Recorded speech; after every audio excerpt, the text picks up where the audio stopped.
जय हिंद साथियों, स्वागत करता हूं आपके अपने यूट्यूब चैनल जीके रिवीजन में। मैं संदीप चौधरी एक बार फिर गौरव ज्ञानधारा 7300 प्लस एमसीक्यू बुक के साथ आपके सामने हाजिर हुआ हूं। जैसा कि आप सभी को पता है, हमारी डेली क्लास रहती है जिसमें अपन रीट लेवल फर्स्ट और रीट लेवल सेकंड के लिए 7300 प्लस एमसीक्यू बुक का रिवीजन कर रहे हैं। और आज हम इस क्लास में नया टॉपिक उठाने वाले हैं और वो टॉपिक रहेगा अपना शैक्षिक मनोविज्ञान एवं सूचना तकनीकी व RTE 2009। कहने का मतलब है मनोविज्ञान से रिलेटेड जो क्वेश्चन है वो इस क्लास में कवर करने वाले हैं। तो हमारा पहला टॉपिक रहेगा वो रहेगा शैक्षिक मनोविज्ञान अर्थ क्षेत्र एवं कार्य। इससे रिलेटेड जितने भी क्वेश्चन हैं वो अपन इस क्लास में कवर करने वाले हैं। तो जिसने भी क्लास को लाइक नहीं किया है तो एक बार क्लास को लाइक ज़रूर करें भी, ताकि हमारा भी मोटिवेशन बना रहे। और कमेंट सेक्शन में कमेंट करके ज़रूर बताएं आपको क्लास कैसी लगी है, ठीक है। और ज़्यादा से ज़्यादा शेयर करना अपने सभी दोस्तों के साथ में जो रीट लेवल फर्स्ट और सेकंड की तैयारी कर रहे हैं। उन सभी के साथ एक बार क्लास को शेयर ज़रूर करें ताकि सभी दोस्तों को क्लास का लाभ मिल सके। और चैनल पर अगर आप नए हैं तो चैनल को सब्सक्राइब कर लेना, पास में लगे बेल आइकन को जरूर दबा लेना ताकि अपन जैसे ही नेक्स्ट वीडियो डालें तो उसका नोटिफिकेशन सबसे पहले आपके पास पहुंचे और आप तुरंत उसका लाभ उठा सको। चलिए शुरू करते हैं आज का सेशन। जैसा कि शिक्षा मनोविज्ञान नहीं है, पहला क्वेश्चन है शिक्षा मनोविज्ञान नहीं है तो वो आदर्श मूलक विज्ञान नहीं है। अभी आदर्श मूलक विज्ञान नहीं है, 4 नंबर ऑप्शन है वो आपका राइट आंसर होगा। अनुप्रयुक्त विज्ञान है, सही है। सामाजिक विज्ञान है, सही है। व्यवहारिक विज्ञान है, सही है। लेकिन आदर्श मूलक विज्ञान है वो नहीं है। आगे चलते हैं, नेक्स्ट देखिए। नेक्स्ट अपने पास में आता है शिक्षा मनोविज्ञान के अंतर्गत शिक्षा से संबंधित संपूर्ण व्यवहार एवं व्यक्तित्व तो आ जाता है। यह परिभाषा किसके द्वारा दी गई? तो ये स्किनर के द्वारा दी गई, यानी 1 नंबर ऑप्शन आपका राइट आंसर होगा। नेक्स्ट देखो भी, निम्न में से कौन सा मनोविज्ञान के कार्य क्षेत्र में आता है? तो कौन सा है जो कि मनोविज्ञान के कार्य क्षेत्र के अंतर्गत आता है? तो यहाँ पे शिक्षार्थी ये भी आता है, सही है। सीखने की प्रक्रिया है, एकदम सही है। और सीखने की परिस्थिति है, ये भी आती है। और निर्देशन व मानसिक स्वस्थता ये भी आती है। तो यहाँ पे हो जाएगा ABCD, यानी 4 नंबर ऑप्शन है वो आपका राइट आंसर होगा। नेक्स्ट देखो भी, शिक्षा मनोविज्ञान का केंद्र है। शिक्षा मनोविज्ञान का केंद्र क्या है? तो वो हो जाएगा बालक हो जाएगा। शिक्षा मनोविज्ञान विषय का केंद्र सदैव छात्र या फिर बालक ही रहता है। तो 1 नंबर ऑप्शन आपका राइट आंसर होगा। आगे चलते हैं, नेक्स्ट देखिएगा। प्रशिक्षार्थियों हेतु शिक्षा मनोविज्ञान का आधारभूत कार्य है। तो आधारभूत कार्य हो जाएगा छात्रों की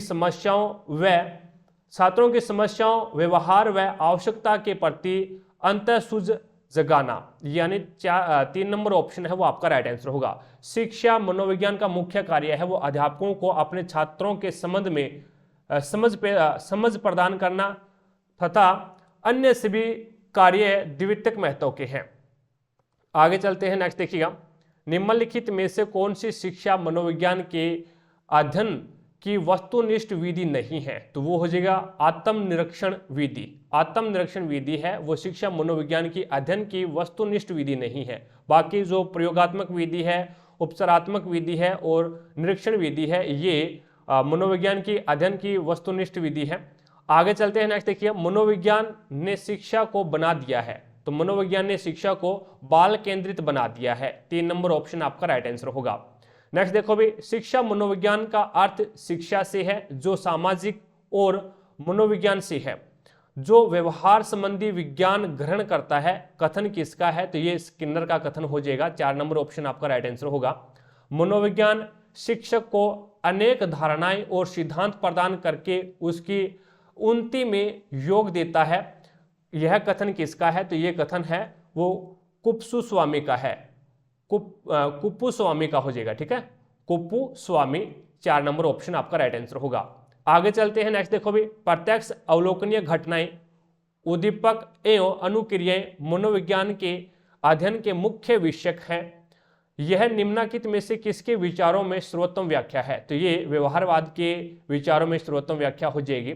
नेक्स्ट पर बात करते हैं, शिक्षा मनोविज्ञान की वह शाखा है जो शिक्षा एवं सीखने से संबंधित है। यह कथन किसका है? तो यह कथन है वो स्किनर का हो जाएगा। आगे चलते हैं, नेक्स्ट देखिएगा। सर्वप्रथम मनोविज्ञान ने अपनी आत्मा का परित्याग किया, फिर उसने मन का त्याग किया, उसके बाद उसने चेतना का त्याग किया और अब वह व्यवहार की विधि को स्वीकार करता है। यह कथन किसका है? तो ये वुडवर्थ का हो जाएगा। 3 नंबर ऑप्शन आपका राइट आंसर होगा। आगे देखो भी, एक शिक्षक को मनोविज्ञान का ज्ञान आवश्यक है, क्योंकि मनोविज्ञान के ज्ञान से शिक्षक को छात्र की आवश्यकता का ज्ञान होता है। 1 नंबर ऑप्शन आपका राइट आंसर होगा। मनोविज्ञान का ज्ञान शिक्षक हेतु आवश्यक है, क्योंकि इसके द्वारा शिक्षक को विभिन्न आयु समूह के छात्रों की आवश्यकताओं को बेहतर समझ विकसित होती है। आगे चलते हैं, नेक्स्ट देखिए, शिक्षकों को अपने शिक्षण में उन मनोवैज्ञानिक सिद्धांतों का प्रयोग करने के लिए तैयार रहना चाहिए जो सफल शिक्षण और प्रभावशाली अधिगम के लिए अनिवार्य है। यह कथन किससे संबंधित है? तो ये एलिस क्रो से संबंधित है। एलिस क्रो, यानी 4 नंबर ऑप्शन आपका राइट आंसर होगा। आगे चलते हैं, नेक्स्ट देखिए, नेक्स्ट अपने पास में आता है मनोविज्ञान के किस संप्रदाय में तथ्यात्मक एवं वस्तुनिष्ठ विधियों के अध्ययन के उपयोग पर बल दिया है? तो वो हो जाएगा व्यवहारवाद हो जाएगा, यानी 3 नंबर ऑप्शन आपका राइट आंसर होगा। नेक्स्ट पर बात करते हैं, आगे चलते हैं। क्रो के अनुसार शिक्षा मनोविज्ञान की विषय वस्तु जिससे संबंधित है वो है सीखने को प्रभावित करने वाली संस्थाएं, सीखने को प्रभावित करने वाली दशाएं हैं। ठीक है, 2 नंबर ऑप्शन आपका राइट आंसर होगा। शिक्षा मनोविज्ञान सहायक है, तो वो संपूर्ण शैक्षिक प्रक्रिया में सहायक है। संपूर्ण शैक्षिक प्रक्रिया में सहायक है, 4 नंबर ऑप्शन आपका राइट आंसर होगा। आगे चलते हैं, निम्न में से शैक्षिक मनोविज्ञान का क्षेत्र नहीं है। तो शैक्षिक मनोविज्ञान का क्षेत्र नहीं है तो वो हो जाएगा खेलों का प्रशिक्षण। खेलों का प्रशिक्षण है वो शिक्षा मनोविज्ञान का क्षेत्र नहीं है। आगे चलते हैं, साथ साथ में क्लास को लाइक करते रहें भी। जिसने भी क्लास को लाइक नहीं किया है तो क्लास को लाइक जरूर करें, ताकि हमारा भी मोटिवेशन बना रहे। और क्लास कैसी लग रही है मुझे कमेंट सेक्शन में कमेंट करके जरूर बताएं। अच्छी लग रही है तो क्लास को शेयर कीजिएगा अपने दोस्तों के साथ में, ताकि सभी दोस्तों को क्लास का लाभ मिल सके। और चैनल पर नए हैं तो चैनल को सब्सक्राइब कर लें, पास में लगे बेल आइकन को जरूर दबा लें, ताकि अपन जैसे ही नेक्स्ट वीडियो डालें तो उसका नोटिफिकेशन सबसे पहले आपके पास पहुंचे और आप तुरंत उसका लाभ उठा सको। चलिए देखिए अगला क्वेश्चन, प्रभावशाली शिक्षक बनने के लिए आवश्यक है कि वह अपने विषय को अच्छी प्रकार से जानता हो। एकदम सही है। वह अपने विद्यार्थियों से अधिकतम संभव अंतःक्रियाएं करता हो और उसे शिक्षण विधियों का पूरा ज्ञान हो। उपरोक्त सभी आपका यहाँ पे राइट आंसर होगा। शिक्षा मनोविज्ञान जरूरी है शिक्षक के लिए। शिक्षा मनोविज्ञान जरूरी है शिक्षक के लिए, जरूरी है। आगे चलते हैं, नेक्स्ट देखिए, शिक्षा मनोविज्ञान अध्यापक की मदद करता है जब वह अध्यापक को अधिगम के नियमों तथा प्रक्रियाओं के प्रति एक वैज्ञानिक दृष्टिकोण प्रदान करता है। यानी 4 नंबर ऑप्शन आपका राइट आंसर होगा। शिक्षा मनोविज्ञान अध्यापकों की तैयारी की आधारशिला है, कथन है, तो ये चार्ल्स स्किनर के कथन हो जाएंगे। चार्ल्स स्किनर के कथन हो जाएंगे। नेक्स्ट पर बात करते हैं, एक अध्यापक शिक्षा मनोविज्ञान के अध्ययन के बिना अपना कार्य पूरा नहीं कर सकता, क्योंकि शिक्षा मनोविज्ञान व्यक्तिगत विभिन्नताओं और शिक्षा की समस्याओं के हल से गहन रूप से संबंधित है। यानी 1 नंबर ऑप्शन आपका राइट आंसर होगा। शिक्षा मनोविज्ञान है वो व्यक्तिगत विभिन्नताओं और शिक्षा की समस्याओं के हल से गहन रूप से संबंधित है। आगे चलते हैं, नेक्स्ट देखिएगा,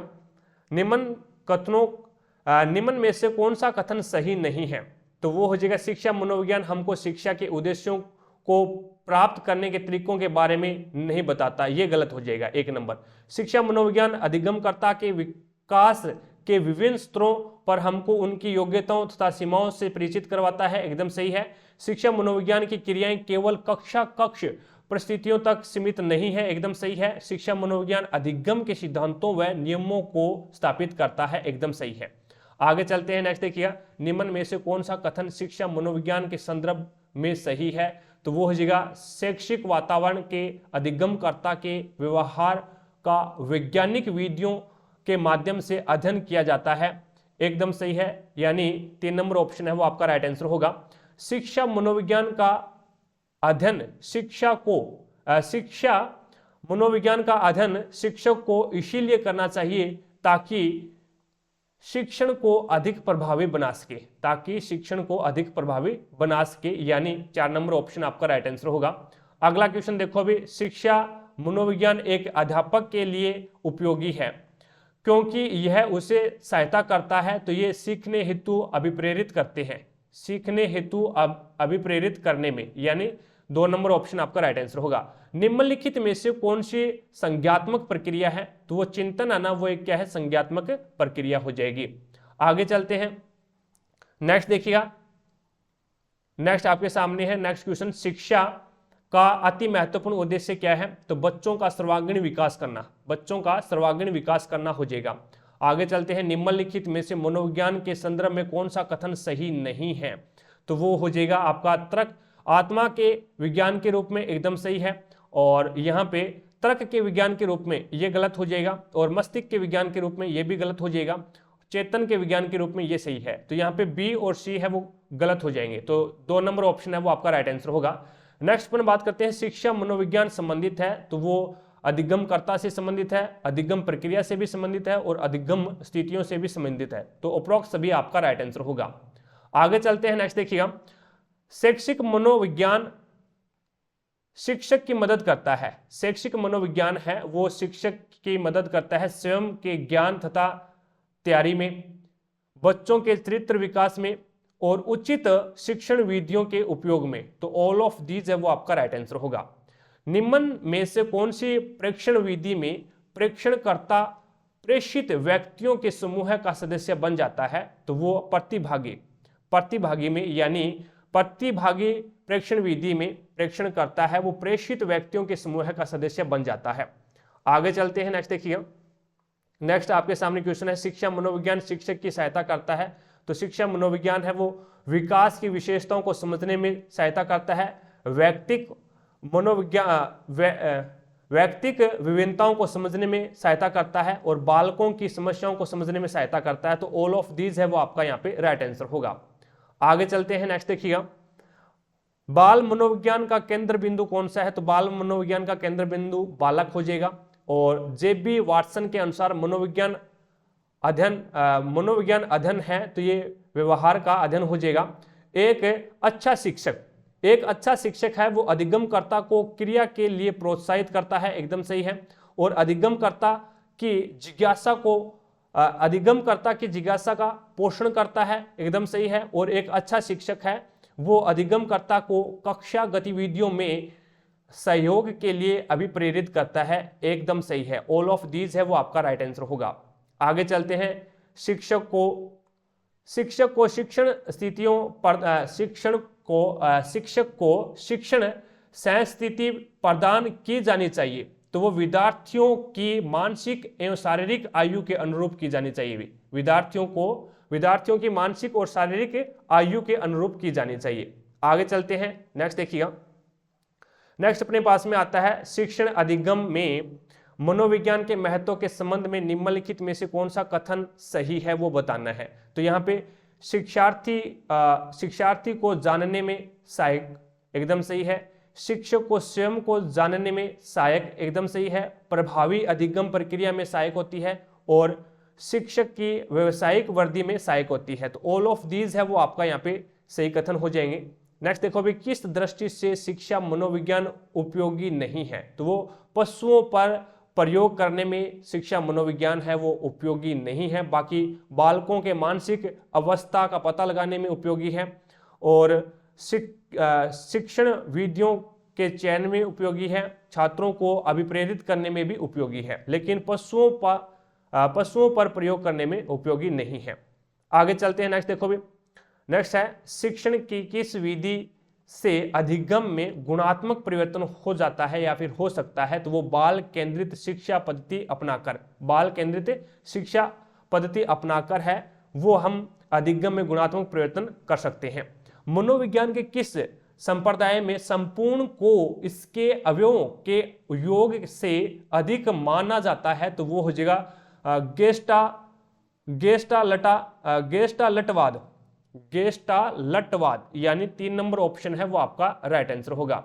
आगे चलते हैं, नेक्स्ट देखिएगा, नेक्स्ट अपने पास में है, निम्न में से कौन सा शिक्षा मनोविज्ञान का कार्य नहीं है, तो वो हो जाएगा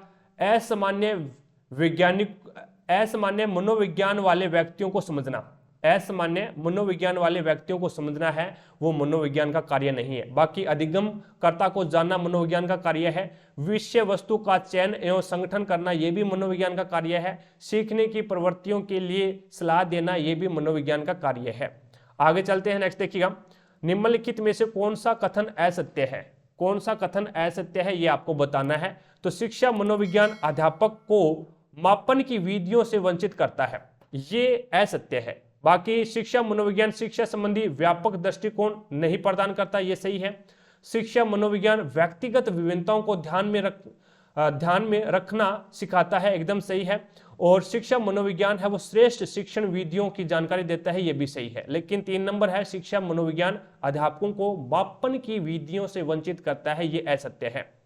आगे देखो अभी शिक्षा मनोविज्ञान का महत्व क्या है। तो शिक्षा मनोविज्ञान का महत्व है विकासात्मक विशेषताओं को समझने में, एकदम सही है। अधिगम की प्रकृति को समझने में और व्यक्तिगत विभिन्नताओं को समझने में शिक्षा मनोविज्ञान का महत्व है। तो ऑल ऑफ दीज आपका यहाँ पे राइट आंसर होगा।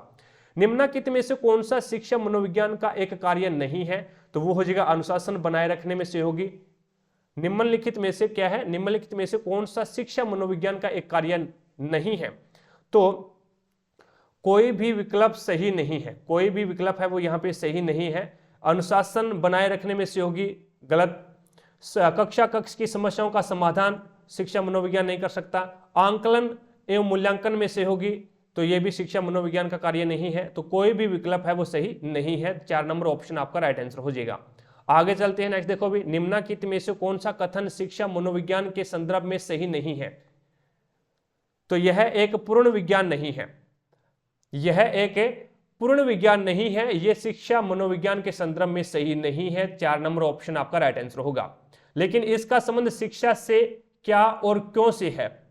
ठीक है, मनोविज्ञान का संबंध है वो शिक्षा से क्या और क्यों से है। और यह शैक्षिक वातावरण में एक व्यक्ति के व्यवहार के अध्ययन के लिए वैज्ञानिक विधियों का प्रयोग करता है, एकदम सही है। और यह शिक्षक, शिक्षार्थी एवं शिक्षण अधिगम परिस्थितियों से संबंधित है। आगे चलते हैं, नेक्स्ट देखिएगा। नेक्स्ट अपने पास में है शिक्षा मनोविज्ञान शिक्षक की सहायता करता है।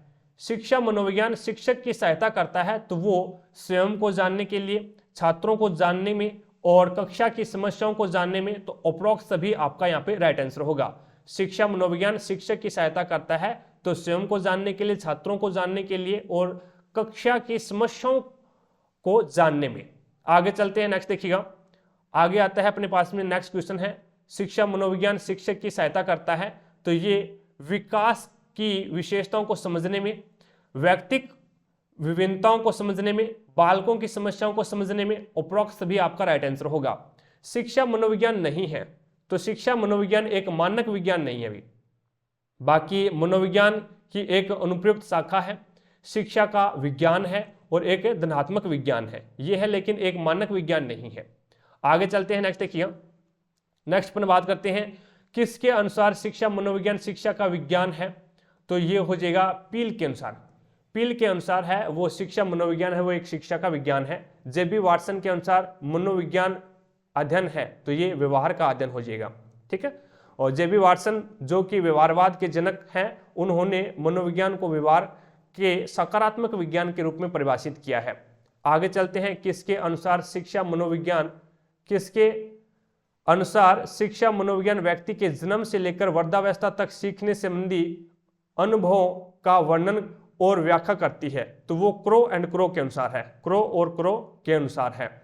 तुलनात्मक विज्ञान का परिचय, तुलनात्मक मनोविज्ञान का परिचय पुस्तक संबंधित है, तो ये व्यवहारवाद से संबंधित है भी। तुलनात्मक मनोविज्ञान का परिचय पुस्तक है वो व्यवहारवाद से संबंधित है। आगे चलते हैं, नेक्स्ट देखिएगा।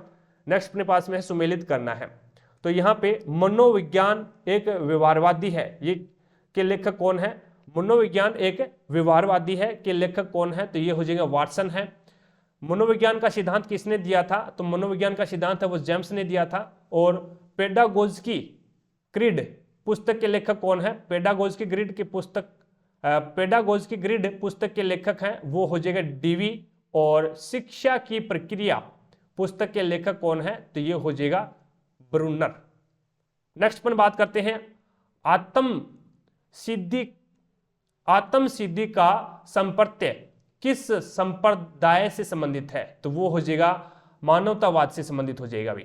नेक्स्ट देखो भाई, निम्नलिखित में से कौन सा नो फ्रायडवादी है? निम्नलिखित में से कौन नो फ्रायडवादी है? तो वो हो जाएगा इरिक्शन। कौन है? इरिक्शन, यानी 2 नंबर ऑप्शन आपका राइट आंसर होगा। आगे चलते हैं, मनोविज्ञान को आंतरिक संसार के विज्ञान के रूप में परिभाषित किया, तो वो किया था सल्ली ने। 4 नंबर ऑप्शन आपका राइट आंसर होगा। अगला क्वेश्चन देखो भी, निम्न में से कौन सी शाखा सैद्धांतिक मनोविज्ञान से सम्मिलित, सैद्धांतिक मनोविज्ञान में सम्मिलित की जाती है? तो वो है बाल मनोविज्ञान। बाल मनोविज्ञान 2 नंबर ऑप्शन हो जाएगा। नेक्स्ट देखो भी, निम्नलिखित में से कौन सा सही सुमेलित नहीं है? तो वो हो जाएगा मनोविश्लेषणवाद जर्मनी। मनोविश्लेषणवाद जर्मनी ये सही सुमेलित नहीं है। बाकी संरचनावाद जर्मनी हो जाएगा, मानवतावाद है वो अमेरिका हो जाएगा, और व्यवहारवाद है वो अमेरिका हो जाएगा। आगे चलते हैं, नेक्स्ट देखिएगा। नेक्स्ट अपने पास अगला क्वेश्चन है, मनोविज्ञान की किस विधि के कारण प्रभाव संबंध की व्याख्या होती है? मनोविज्ञान की किस विधि के कारण प्रभाव संबंध की व्याख्या होती है? तो वो हो जाएगा प्रयोग, यानी 2 नंबर ऑप्शन आपका राइट आंसर होगा। नेक्स्ट देखो भी, प्रयोग के दौरान प्रयोगकर्ता द्वारा जिन चरों में स्वयं परिवर्तन किया जाता है वे क्या कहलाते हैं? तो वो स्वतंत्र चर कहलाते हैं। आगे देखो भी, निष्ठावान अध्यापक अनुभव करता है कि अधिगम की मात्रा वह गुण का निर्धारण बहुत अधिक सीमा तक होता है, तो वो आप कक्षा कक्ष अनुशासन द्वारा या फिर विषय वस्तु विश्लेषण द्वारा। तो विषय वस्तु विश्लेषण द्वारा और छात्रों की अंतःक्रिया द्वारा। निष्ठावान अध्यापक है वो अनुभव करता है कि अधिगम की मात्रा व गुण का निर्धारण है वो बहुत अधिक सीमा तक होता है, तो वो विषय वस्तु की विश्लेषण द्वारा करता है और छात्रों की अंतःक्रिया द्वारा करता है। तो बी और सी यानी फर्स्ट नंबर ऑप्शन आपका राइट आंसर होगा। शिक्षा मनोविज्ञान संबंधित है, तो वो अधिगम करता, अधिगम प्रक्रिया से और अधिगम स्थितियों से, यानी उपरोक्त सभी आपका राइट आंसर होगा। आगे चलते हैं, नेक्स्ट देखिएगा, मनोविज्ञान के संदर्भ में कथन सही नहीं है वो आपको बताना है, तो वो हो जाएगा तर्क के विज्ञान के रूप में, ये गलत हो जाएगा। बाकी आत्मा के विज्ञान के रूप में है, मन के विज्ञान के रूप में भी और चेतना के विज्ञान के रूप में भी, लेकिन तर्क के विज्ञान के रूप में मनोविज्ञान नहीं है। शिक्षा मनोविज्ञान अध्ययन करता है, तो वो मानव व्यवहार का शैक्षणिक परिस्थितियों में, मानव व्यवहार का शैक्षणिक परिस्थितियों में शिक्षा मनोविज्ञान है वो अध्ययन करता है। 2 नंबर ऑप्शन आपका राइट आंसर होगा। आगे चलते हैं, नेक्स्ट देखिएगा।